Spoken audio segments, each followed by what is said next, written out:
चला तर आज दुधी भोपळ्यापासून असा पदार्थ सांगते जो खाल्ल्यानंतर भले भले जे दुधी भोपळा खात नाहीत ना ते सुद्धा अगदी रोज दिलं तरी आवडीने खातील।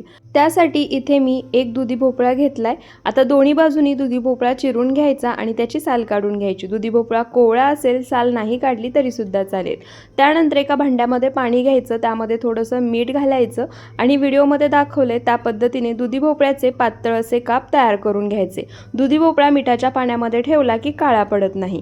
त्यानंतर एका भांड्यामध्ये एक मोठी वाटी बेसन पीठ, 4 ते 5 चमचे बारीक रवा घालायचा, 7 ते 8 लसणाच्या पाकळ्या जाडसर ठेचून घेतल्या आहेत त्या घालायच्या। त्यानंतर पावडर मसाल्यांमध्ये अर्धा चमचा हळद, 1 चमचा धणे पावडर, अर्धा चमचा भाजलेली जिरे पावडर, अर्धा चमचा गरम मसाला, अर्धा चमचा काश्मीरी लाल मिरची पावडर, चवीनुसार मीठ घालायचं।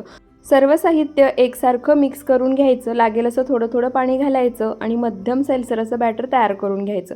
यामध्ये आपण अजिबात सोडा वापरणार नाहीये। त्यानंतर जे दुधी भोपळ्याचे काप आहेत ते सुद्धा एखाद्या रुमालावर किंवा टिश्यू पेपरवरती काढून घ्यायचे, म्हणजे त्यातील एक्स्ट्रा पाणी निघून जाईल। त्यानंतर कढईमध्ये छान कडकडीत तेल गरम करून घेतलंय।